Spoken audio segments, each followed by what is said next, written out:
Kemudian materi kuliah pertama kita, selain tadi pre-slaughtering sampai dengan curing, akan dilanjutkan dengan preservasi termasuk pengasapan, metode pemasakan daging, produk daging emulsi, produk daging fermentasi, kemudian hurdle teknologi atau teknologi untuk menghambat pertumbuhan mikrobakteri, kemudian pengemasan daging dan produk daging, kemudian daging prefabrikasi. Total nanti ada 14 kali pertemuan. Nah, materi pertama ini kita akan menyampaikan terkait dengan pre-slaughtering handling. Tapi saya kira tidak perlu terlalu fokus kepada PPT, karena PPT-nya kita siapkan ada 63. Saya kira nggak akan cukup waktunya. Hari ini kita ada jatah sampai jam berapa? Siapa yang belum saya tanya ya tadi? Hasna Mutiara.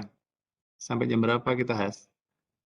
Saya ingin tahu juga mahasiswa nyemak nggak nih? Iya, Pak. Kuliah hari ini sampai jam berapa, Has? Sampai jam 10:05, Pak. Kalau di 10 jadwal. lebih 5. Iya. Oke, singkat sekali ya. Padahal materinya banyak sekali. Gimana nih? Oke, ini kita awali dari pre-slaughtering handling. Bagaimana penanganan sebelum pemotongan. Jadi, dalam menghandling hewan ternak, itu dibutuhkan beberapa proses. Di antaranya adalah handling atau penanganan, transportasinya, restingnya atau diistirahatkan, kemudian dipuasakan, kemudian dipingsankan.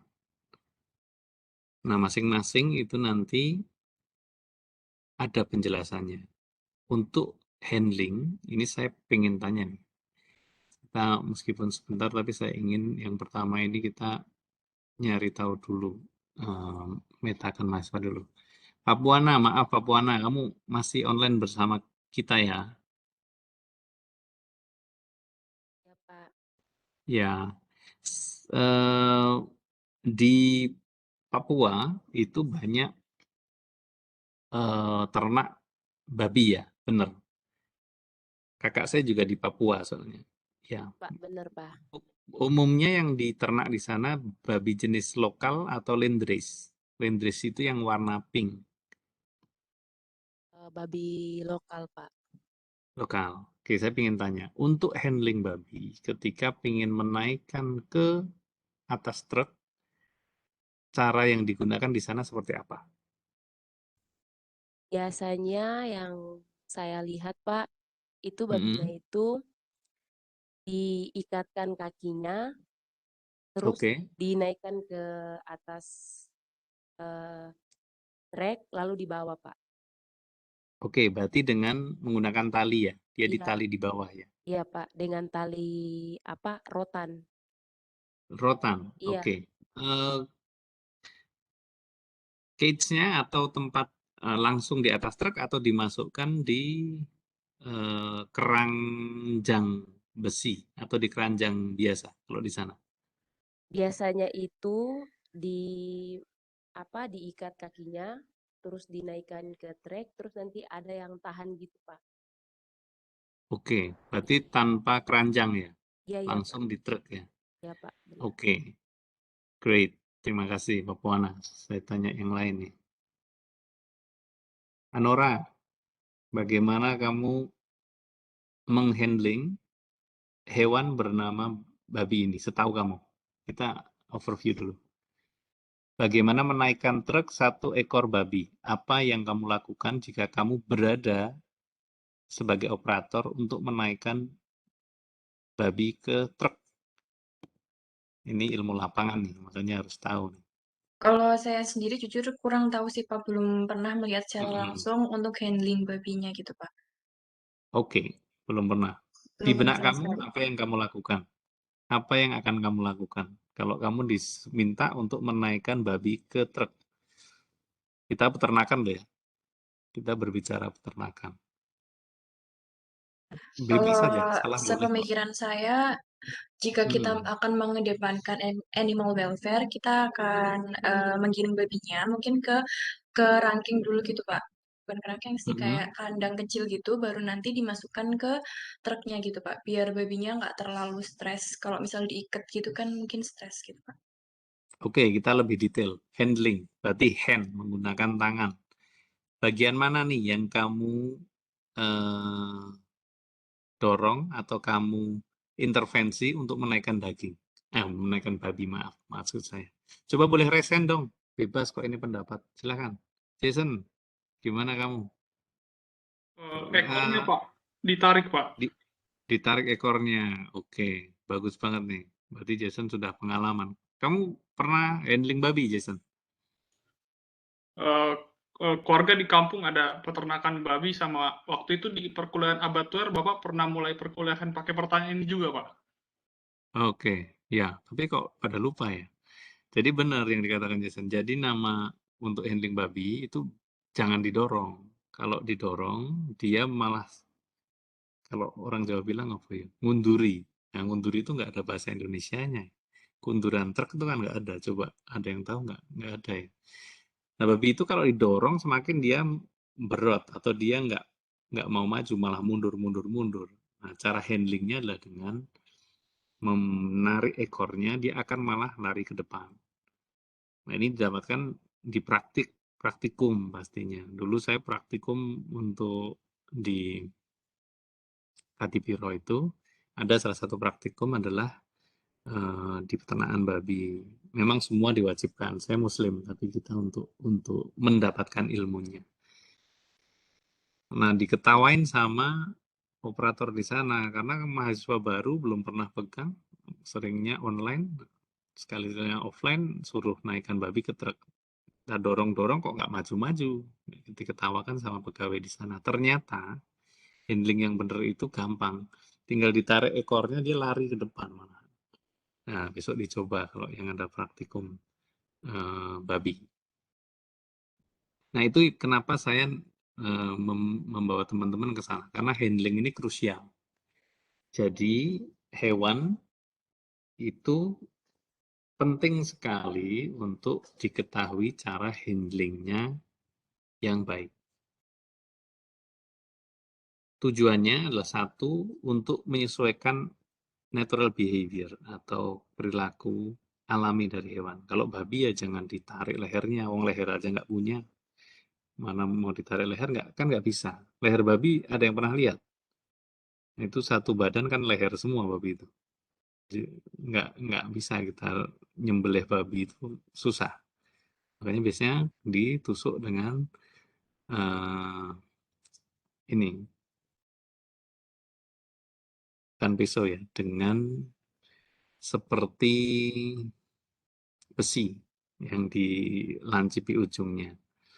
Nah, untuk juga tujuan lain, mengurangi level stres dari hewan. Makanya harus take care appropriately. Kemudian ada juga yang menggunakan cattle talkers atau biasa menggunakan suara. Inspeksi dan juga fasilitas yang benar untuk handling hewan. Termasuk misalkan ada gangway dan lain sebagainya. Nah, dalam menghandling ini, dalam menangani hewan itu ada SOP atau Standar Operational Procedure, termasuk dari desain, fasilitas, kemudian bagaimana menggerakkan atau memanajemen farm yang ada, serta menggunakan peralatan seperti cattle talkers tadi. Nah, untuk transportasi ini ada gambar yang sangat khas di sini, tapi tujuan utamanya adalah untuk membawa ternak dari satu tempat ke tempat lain dengan aman. Tujuannya adalah untuk menjaga, menempatkan ternak dengan alat transportasi yang baik. Kemudian loading, unloading, menaikkan dan menurunkan hewan dengan tingkat stres yang rendah. kemudian mengurangi kesakitan atau injury, atau juga mengurangi resiko ternak ini sakit, dalam arti bisa bruises atau dia luka dan lain sebagainya. Kemudian pemilihan dari transportasi yang digunakan, apakah itu truk ataupun kendaraan kecil, itu akan terkait dengan bagaimana menata hewan ternak yang ada. Termasuk misalkan menggunakan truk, berarti menempatkan hewannya itu juga harus disesuaikan dengan tinggi dan juga luasan dari ternak. Kalau bisa, itu jangan terlalu banyak ruang, karena ketika transportasi itu jalan, nanti jalannya naik turun, ternak bisa slipper atau dia bisa terjatuh karena licin. Makanya perlu ada penambahan di bawah, itu bisa menggunakan berbagai macam bahan tambahan seperti karet. Karet sapi itu kalau rekan-rekan tahu, itu harganya mahal. 1 meternya itu harganya kemarin saya tengok Rp500.000 untuk satu sapi. Yang murah bisa juga menggunakan misalkan bekas gergajian kayu, itu juga bisa. Nah, semua itu ditujukan untuk mengurangi resiko injur atau resiko luka dari hewan ternak yang ditransportasikan. Nah, ini adalah vehicle, itu pilihan dari kendaraan yang digunakan. Nah, ini contoh saja, ini ada truk yang digunakan untuk loading atau menaikkan hewan. Misalkan tadi kita cerita tentang babi. Nah, ini tinggal satu persatu masuk di sini, kemudian tinggi, kemudian lebarnya disesuaikan dengan masing-masing jenis ternak, sapi ataukah babi. Kalau di tempat kita di Solo itu transport menggunakan truk yang murah masih dengan truk biasa, tidak tertutup, tapi mereka menggunakan keranjang besi. Sehingga misalkan contoh ini untuk babi ya, itu dimasukkan di keranjang besi itu supaya tidak bisa bergerak, kemudian baru ditata di truk yang ada, kemudian ditransportasikan. Itu akan mengurangi, tujuannya adalah mengurangi gerak hewan selama ditransportasikan. Gerak artinya kan akan mengeluarkan energi. Nah, energi itu juga nanti akan memiliki efek pada penurunan bobot hidup pada waktu ternak sudah sampai. Sehingga perlu untuk diperhatikan.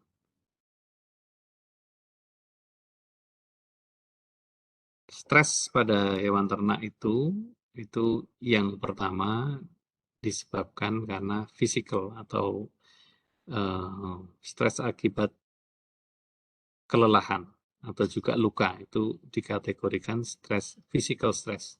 Kemudian physiological stress ini dikaitkan dengan misalkan ternak lapar, haus, kemudian temperatur selama perjalanan itu sangat tinggi. Jadi temperatur pada hewan ternak itu akan berpengaruh juga terhadap bobot badan ternak. Perbedaan 5-7 derajat itu sudah akan membuat ternak itu beradaptasi. Kalau lebih rendah, artinya 5 derajat ke bawah, ternak bisa mengalami hipotermia. 5-8 derajat lah. Kemudian stres dari yang disebabkan environment atau behavioral stress. Jadi ternak itu apabila berada pada environment yang tidak familiar terhadap orang baru, misalkan di sekitarnya, itu juga bisa menyebabkan stres pada ternak. Nah, ini temperatur dan kelembapan yang saya sampaikan tadi. Jadi 7-8 itu sudah akan berpengaruh terhadap kondisi fisiologis ternak. Termasuk tadi kalau hipotermia itu apabila ternak itu turun temperatur badannya sampai dengan 5 derajat. Kalau naik pun itu juga akan menyebabkan hewan ternak menjadi sakit. Jadi kalau di manusia kan kita patokannya di angka 35, 36 normal suhu tubuh kita ya. Kalau misalkan teman-teman itu sudah ada temperatur sampai 38, 39, berarti kan berapa? Kalau katakanlah 39, 3 derajat saja itu sudah teman-teman bisa mengigau. Nah sama, ternak juga kayak gitu. Perbedaan 5 derajat itu sudah sangat berpengaruh. Kalau teman-teman cek temperatur badan, sudah di angka 39 harus hati-hati. Itu pilihannya ada sakit karena odem atau juga bisa COVID. Apalagi sampai 40. Kalau teman-teman nanti booster, itu bisa meningkat sampai 42 derajat. Artinya setiap penambahan derajat temperatur tubuh itu akan berpengaruh terhadap tingkat stres teman-teman. Coba aja deh kalau baru panas pasti hawanya tidak enak. Atau bisa juga stres di fisik nanti. Kemudian, nah ini hanya ukuran dari masing-masing hewan. Misalkan berapa meter persegi area yang dibutuhkan untuk hewan. Pastinya semakin besar ternak akan memerlukan area yang lebih besar. Untuk sapi itu kira-kira 2 kali lipat dari kambing. Nah, untuk babi hampir sama dengan kambing. Nah, transport facilities atau fasilitas transport dan juga peralatannya itu perlu dicek termasuk pada waktu loading dan unloading, menaikkan dan menurunkan. Kemudian ada tidaknya bahan di sana yang menyebabkan injury atau luka untuk ternak. Kemudian jumlah ternaknya juga perlu diperhatikan. Termasuk tadi saya sampaikan bagaimana cara menaikkan ternak ke truk.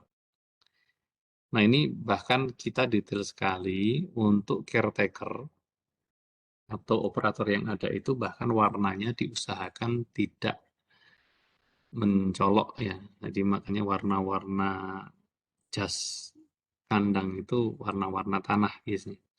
Karena ternak itu juga bisa mengalami stres apabila lingkungan di sekitarnya itu berubah atau terlalu berbeda.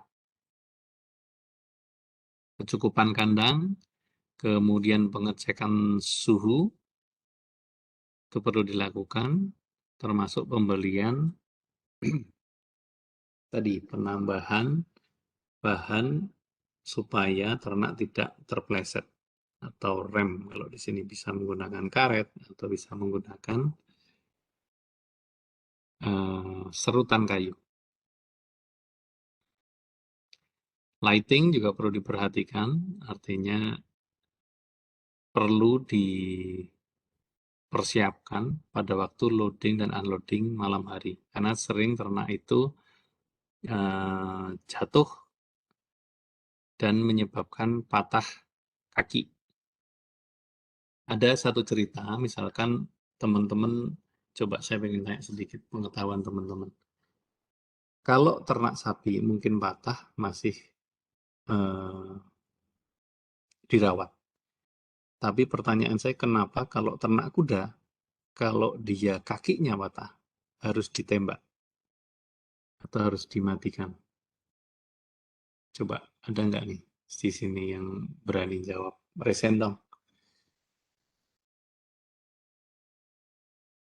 Ini kan termasuk di pelajaran handling. Yang berani resen, kenapa ternak kuda kalau patah satu kaki dia harus ditembak? Jangan tanya Mbah Google dulu itu ya, langsung ketemu nanti. Ya pasti tahu, kita cek dulu deh mapping pengetahuan teman-teman. Nggak ada? Kalau nggak ada, saya yang tanya.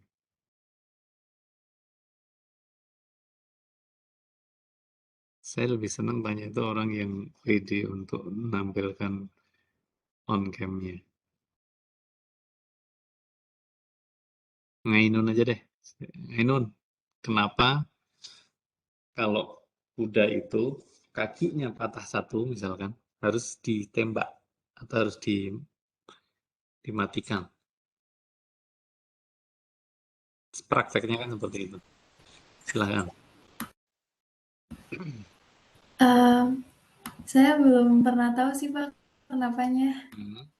Belum pernah tahu ya. Kira-kira kenapa? Karena kasihan. Lebih baik dia Ya mungkin anu lebih ya, baik dibunuh gitu Pak. daripada diobati. Iya, kenapa Oke. ya? Cukup kejam ya Ngainun ini ya. Prinsip hidupnya ya. Em, Nih, coba nih. Ada nih. Vegi, menurutmu kenapa? Soalnya itu Pak, setahu saya kalau misal kuda kan buat ternak kesayangan atau lomba gitu. Nah, kalau misal kakinya patah, ditembak aja gitu. Karena sudah tidak disayang. Apa hubungannya sama ternak kesayangan tadi? Ya karena udah nggak bisa kayak buat apa yang lomba-lomba kayak gitu loh Pak, kuda pacu atau apa gitu. Nggak bisa ikut lomba Kerja ya? juga. Oke. Mm. Ya, oke. Belum nyantol sih. Karena bayangan saya nggak bisa ikut lomba karena nggak bisa beli tiket ya. Ini pertanyaannya kenapa? Why kuda? Kan itu berbeda. Kalau di sapi banyak tuh yang tetap di anu, dirawat atau juga ternak yang lain ada juga yang rawat. Wah, saya mau nanya ini ada yang namanya bagus nih. Alia Tasyarova. Alia Tasyarov. Kayak orang Rusia ini. Ada nggak nih, Alia? Ada, Pak. Kenapa ya menurutmu? Mungkin kalau dilihat dari tubuh sapi dibandingin sama kuda itu, kalau sapi kakinya agak besar tulangnya, kalau kuda mungkin kecil gitu, Pak. Oke. Nggak tahu ya. Balungan besar ya. Berarti sapi lebih anu, dia punya kalau Jawa itu balungan besar.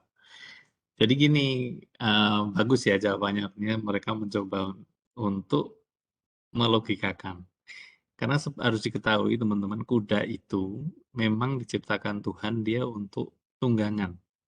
Nah, kenapa bisa menyimpulkan seperti itu? Karena kuda itu kalau diperhatikan, coba deh teman-teman perhatikan. Kuda itu tidur pun dia tidak seperti sapi yang merebahkan diri, enggak. Jadi tidurnya kuda pun tetap dengan berdiri. Jadi struktur tubuh kuda itu memang didesain dari sana itu memang untuk berdiri atau berlari. Sehingga ya benar tadi tulang kecil dan sebagainya lebih kecil karena memang dia didesain untuk berlari. Nah, terkait dengan itu berarti kan struktur tubuh seperti itu aliran darahnya itu kan berbeda. Kalau dia sering untuk pacuan itu berarti pemompaan darahnya pun akan semakin cepat. Nah, kuda apabila patah satu kakinya itu menjadi berbahaya karena didesain untuk berdiri tadi. Dia tidak rebahan. Kalau dia masih bisa rebahan, dia masih bisa diobati. Tapi kalau berdiri dan kecenderungannya dia hanya mau berlari, maka kuda itu membunuh dirinya sendiri kalau dibiarkan. Karena tetap akan berlari. Ini kasusnya hampir mirip dengan ayam alas atau ayam hutan. Kalau pertama kali dipegang oleh manusia, di handling langsung, itu beberapa ada yang mengepak-ngepakkan bekas yang dipegang itu sampai patah. Karena ya itu memang behavior mereka. Nah, kuda juga sama. Kalau dibiarkan, dia mati perlahan karena pendarahannya pun tidak akan berhenti. Nah, itu maka alasan kenapa kuda, terutama kuda pacu ya, itu kalau sudah patah kaki dia wassalam. Biasanya langsung disuntik mati atau ditembak atau masuk di jagal. Nah, itu sudah cukup menjawab ya pertanyaan tadi. Jadi coba perhatikan saja pada waktu kuda tidur pun itu pasti dia masih kondisi berdiri karena struktur tubuhnya memang untuk tadi tunggangan. Jadi 80% hidup kuda itu digunakan untuk berdiri. Kalau nggak percaya silahkan diamati yang punya kuda. Pagi siang malam dilihat aja. Nanti kalau dia pas tiduran berarti ya cheating kudanya. Tapi 80% most of their life adalah untuk berdiri. Oke, kita lanjutkan. Ini kaitannya tadi dengan handling, karena peternakan kan macam-macam. Salah satu behavior yang kita tahu udah seperti itu.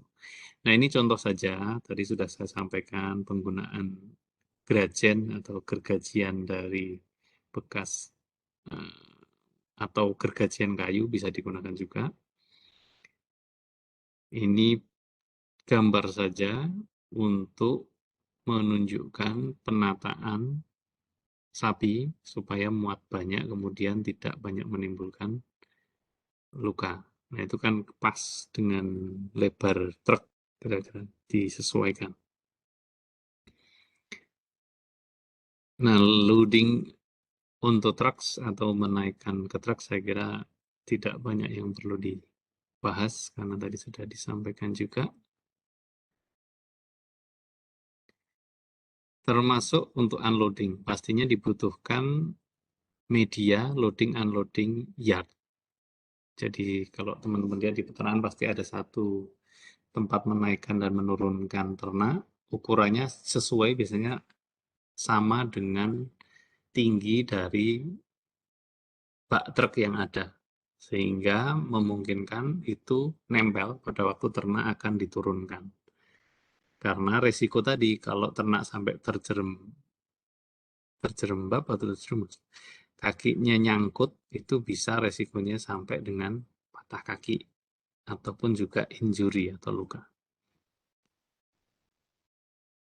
Nah, truk harus diset dengan slow dan quietly atau lambat dan juga tidak banyak bersuara, karena suara untuk ternak itu juga menimbulkan stres tadi.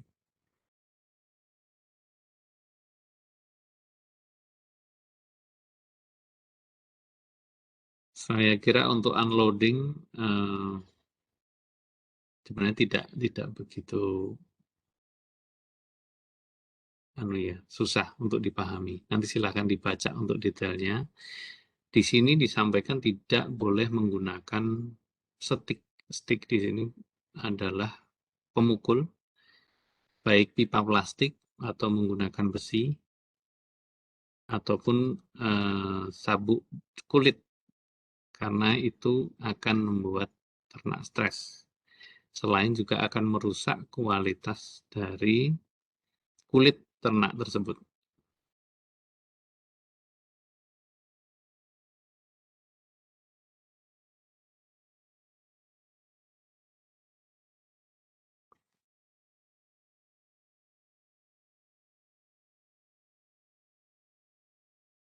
Nah, ini unloading, loading yard yang saya sampaikan tadi, bentuknya seperti ini.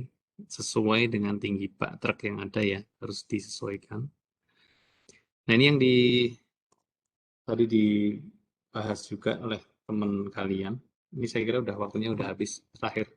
Jadi ada 5 kebebasan atau 5 hak 5 freedom of animal welfare. Jadi hewan itu harus merdeka dari lapar dan dahaga, kemudian merdeka dari ketidaknyamanan, merdeka dari kesakitan, merdeka untuk mengekspresikan karakter asli mereka, dan juga merdeka dari ketakutan dan juga stres. Nah, ini 5 hak hewan yang harus dipenuhi. Kalau di luar negeri makanya sudah tidak ada yang namanya kandang baterai, karena itu mengambil freedom to express dari hewan, freedom to express behavior atau karakter asli mereka. Sehingga sekarang dikembangkan di Fakultas Peternakan sendiri, kita ada besok satu Center of Excellence di daerah Berbah kalau tidak salah, itu cage free chicken atau ayam yang diternak dengan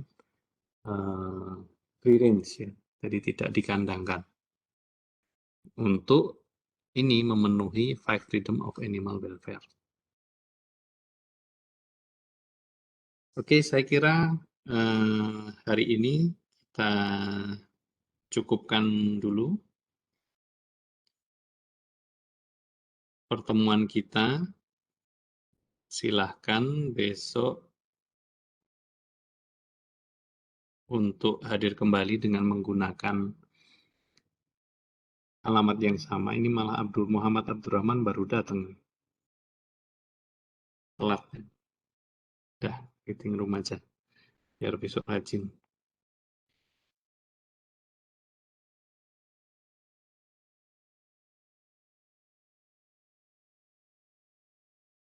Oke, saya kira kita cukupkan sekian. Apabila ada kesalahan dalam penyampaian materi kuliah, saya mohon maaf. Kita akan bertemu lagi di pertemuan selanjutnya. Saya tutup.